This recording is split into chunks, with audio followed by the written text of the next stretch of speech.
செய்திகள்.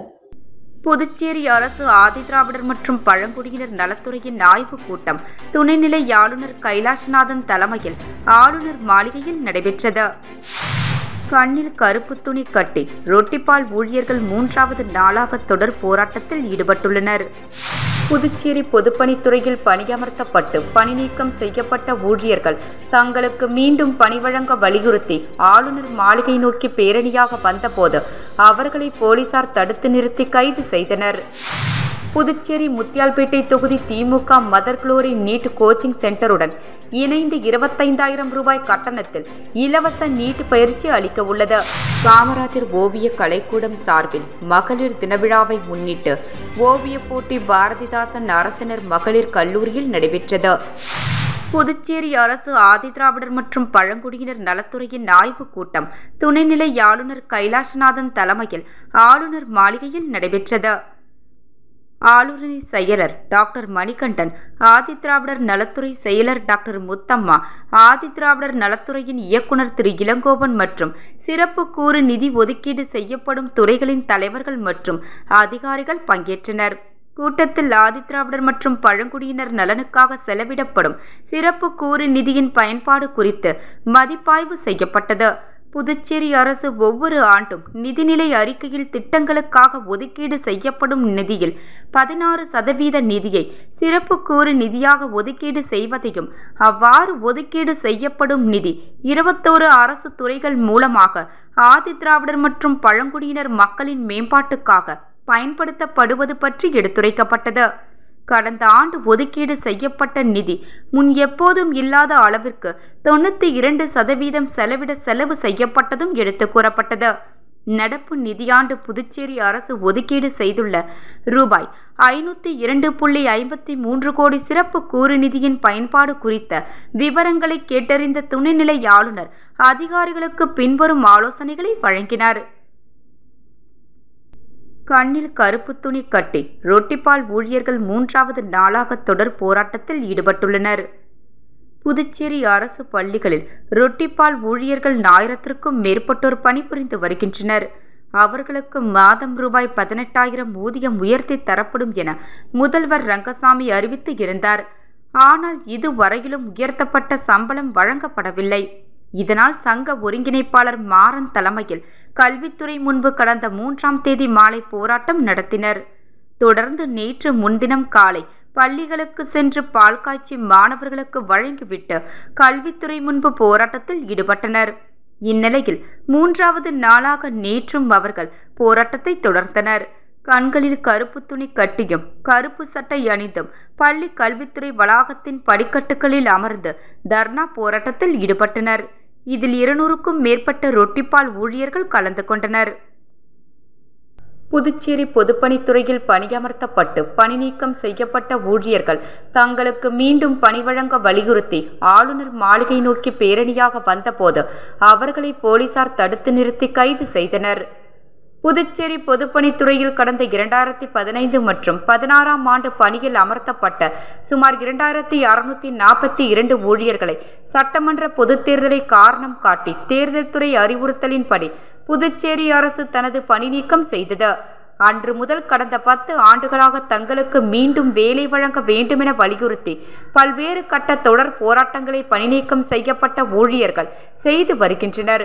இந்நிலையில் கடந்த 2023ஆம் ஆண்டு நடைபெற்ற சட்டமன்ற கூட்டத்தொடரில் முதலமைச்சர் ரங்கசாமி பொதுப்பணித்துறையில் பணி நீக்கம் செய்யப்பட்டு சம்பளம் பெற்ற அனைத்து ஊழியர்களுக்கும் மீண்டும் வேலை வழங்க மாத சம்பளமாக 10,000 ரூபாய் வழங்கப்படும் என அறிவித்தார். ஆனால் இதுவரை அரசு வேலை வழங்க அனுமதி அளிக்கவில்லை என்றும் இந்த கோப்புவிற்கு துணைநிலை ஆளுநர் ஒப்புதல் அளிக்க வேண்டுமென வலியுறுத்தி துணைநிலை ஆளுநர் மாளிகை முற்றுகை போராட்டத்தை அறிவித்திருந்தனர். அதன்படி 50க்கும் மேற்பட்ட பணி நீக்கம் செய்யப்பட்ட பொதுப்பணித்துறை ஊழியர்கள் அண்ணா சிலை அருகிலிருந்து ஊர்வலமாக ஆளுநர் மாளிகை நோக்கி பேரணியாக வந்தபோது அவர்களை காமராஜர் சதுக்கம் அருகே போலீசார் தடுத்தனர். இதனால் அங்கேயே சாலை மறியல் போராட்டத்தில் ஈடுபட்டனர். இதனை அடுத்து அவர்களை அனைவரையும் போலீசார் கைது செய்தனர். புதுச்சேரி முத்தியால்பேட்டை தொகுதி திமுக மதர் குளோரி நீட் கோச்சிங் சென்டருடன் இணைந்து 25,000 ரூபாய் கட்டணத்தில் இலவச நீட் பயிற்சி அளிக்க உள்ளது. இதனை தொகுதியில் உள்ள மாணவர்கள் பயன்படுத்தி நீட் வகுப்பில் சேர வேண்டும் என்று திமுக தலைமை பொதுக்குழு உறுப்பினர் பிரபாகரன் அழைப்பு விடுத்துள்ளார். இதுகுறித்து முத்தியால்பேட்டை தொகுதி திமுக அலுவலகத்தில் செய்தியாளர்களை சந்தித்த திமுக தலைமை பொதுக்குழு உறுப்பினர் பிரபாகரன், திமுக தலைவர் ஸ்டாலின் பிறந்தநாளை முன்னிட்டு புதுச்சேரி மாநில திமுக அமைப்பாளர் சிவா அறிவுறுத்தலின்படி முத்தியால்பேட்டை தொகுதி திராவிட முன்னேற்ற கழகத்தின் சார்பில் இலவச நீட் பயிற்சி அளிக்கப்பட உள்ளது என்று தெரிவித்தார். புதுச்சேரி புதிய பேருந்து நிலையம் அருகே உள்ள மதர் குளோரி கோச்சிங் சென்டருடன் இணைந்து வருகின்ற 26ஆம் தேதி இலவச நீட் பயிற்சி தொடங்க உள்ளதாக தெரிவித்த பிரபாகரன், பயிற்சி கட்டணம் 25,000 ரூபாய் மற்றும் நோட்டு புத்தகங்கள் இலவசமாக வழங்கப்படும் என்றார். எனவே முத்தியால்பேட்டை தொகுதியில் வசிக்கும் மக்கள் தங்கள் வீட்டில் உள்ள பிள்ளைகள் நீட் கோச்சிங் படிப்பதற்கு ஆர்வம் இருந்தால் ஆதார் கார்டு மற்றும் பள்ளியில் படிப்பதற்கான சான்றிதழுடன் முத்தியால்பேட்டை திமுக அலுவலகத்தை அணுக வேண்டுமென்றும் கேட்டுக்கொண்ட அவர், மாணவர்கள் சிறந்த முறையில் நீட் கோச்சிங் பெற்று மருத்துவர் ஆக வேண்டும் என்பதே தனது கனவு என்றும் அவர் குறிப்பிட்டார். காமராஜர் ஓவிய கலைக்கூடம் சார்பில் மகளிர் தினவிழாவை முன்னிட்டு ஓவிய போட்டி பாரதிதாசன் அரசினர் மகளிர் கல்லூரியில் நடைபெற்றது. இவ்விழாவில் தலைமையாக முனைவர் வீரமோகன் அவர்கள் முதல்வர் பாரதிதாசன் அரசினர் மகளிர் கல்லூரி மற்றும் சிறப்பு அழைப்பாளராக டாக்டர் முத்தம்மா ஆணையர் மற்றும் அரசு செயலர் தலைமை செயலகம் ஆகியோர் கலந்து கொண்டு ஓவிய போட்டியினை தொடக்கி வைத்து வெற்றி பெற்றவர்களுக்கு பரிசுகள் வழங்கினர். மேலும் இவ்விழாவில் பல துறைகளில் சிறப்பாக செயல்பட்ட மகளிர்களுக்கு விருதுகள் வழங்கப்பட்டது. இதில் இலக்கிய துறையில் திருமதி கலா விசு அவர்களுக்கும், ஓவியத்துறையில் தஞ்சாவூர் ஆர்ட்ஸ் திருமதி ஜெயமாலா அவர்களுக்கும், ஓவியத்துறை திருமதி ஆர் சுஜாதா நிறுவனர் கன்னியாஸ் ஓவியப்பள்ளி புதுச்சேரி அவர்களுக்கும், சமூக சேவகர் திருமதி பி பவித்ரா அவர்கள் மதர்ஸ் முதியோர் இல்லம் புதுச்சேரி அவர்களுக்கும் சிறந்த சேவைக்கான விருதுகள் வழங்கப்பட்டது. இறுதியில் வாழ்த்துரை திருமதி சித்ராஷா அவர்கள், இயக்குனர் சத்யா சிறப்பு பள்ளி மற்றும் முனைவர் திலகா தர்மராஜன் அவர்கள், ஃபைன் ஆர்ட்ஸ் அகாடமி பாரதிதாசன் அரசினர் மகளிர் கல்லூரி அவர்களுக்கும் வாழ்த்துரை வழங்கினர். வரவேற்புரை திரு ஏடி மோக்ராஜ் அவர்களும், சமூக சமநிலை செயல்பாட்டாளர் மற்றும் நிகழ்ச்சி நெறியாள்கை திரு பத்மநாபன் அவர்கள், விரிவுரையாளர் வணிகவியல் துறை புதுச்சேரி அவர்களும், இறுதியில் நன்றியுரை திரு என் திலக் நிறுவனர் காமராஜர் ஓவிய கலைக்கூடம் கிழக்கு ஓவிய வளர்ச்சி குழு அவர்கள் சிறப்பாக செய்திருந்தனர். புதுச்சேரி மின்துறையில் ஒயர்மேன் 2 ALI துறை பதவி உயர்வுக்கு இட ஒதுக்கீட்டை பின்பற்றி தலித் ஊழியர்களுக்கு ஒருவருக்கு கூட பதவி உயர்வு வழங்காததை கண்டித்து புதுச்சேரி மின்துறை தலித் ஊழியர்கள் சங்கம் சார்பில் மின்துறை அதிகாரியை கண்டித்து உள்ளிருப்பு போராட்டம் நடைபெற்றது. இதில் மின்துறை அதிகாரிகளை கண்டித்தும் உடனடியாக இட ஒதுக்கீட்டை முன்னிறுத்தி தலித் ஊழியர்களுக்கு பதவி உயர்வு வழங்க வேண்டும் என்பன கோரிக்கைகளை முன்வைத்து 100க்கும் மேற்பட்ட ஊழியர்கள் போராட்டத்தில் ஈடுபட்டனர். அரசு மற்றும் அரசு உதவி பெறும் ஆரம்பம் மற்றும் நடுநிலை பள்ளிகளில் பயிலும் குழந்தைகளுக்கு கற்றல் உபகரணம் அனிபால் கென்னடி MLA அவர்கள் பால்ராஷா பாரத் தொண்டு நிறுவனம் மூலம் வழங்கினார்.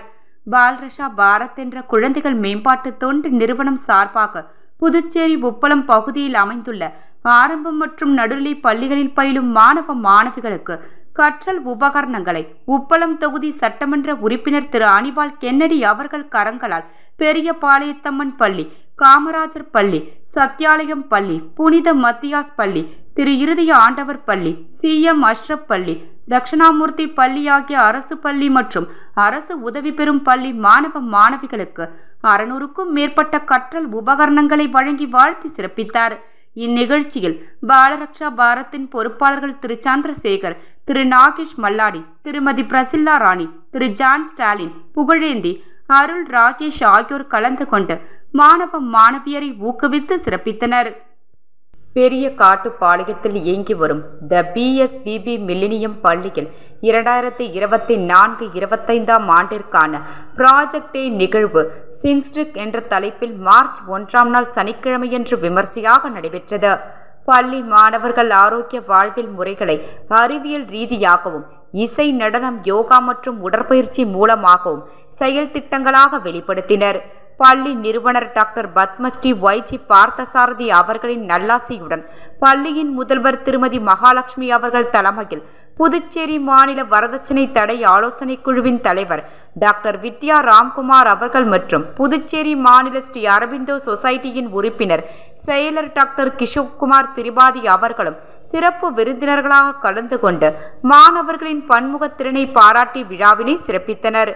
மாணவர்களும் பெற்றோர்களும் பெருந்திரளாக வருகை புரிந்து சிறப்பாக அமைந்திருந்த இந்த நிகழ்வினை கண்டு களித்தனர். புதுச்சேரி அரசு ஆதிதிராவிடர் மற்றும் பழங்குடியினர் நலத்துறையின் ஆய்வுக் கூட்டம் துணைநிலை ஆளுநர் கைலாஷ்நாதன் தலைமையில் ஆளுநர் மாளிகையில் நடைபெற்றது. கண்ணில் கருப்பு துணி கட்டி ரொட்டிப்பால் ஊழியர்கள் 3வது நாளாக தொடர் போராட்டத்தில் ஈடுபட்டுள்ளனர். புதுச்சேரி பொதுப்பணித்துறையில் பணியமர்த்தப்பட்டு பணி நீக்கம் செய்யப்பட்ட ஊழியர்கள் தங்களுக்கு மீண்டும் பணி வழங்க வலியுறுத்தி ஆளுநர் மாளிகை நோக்கி பேரணியாக வந்தபோது அவர்களை போலீசார் தடுத்து நிறுத்தி கைது செய்தனர்.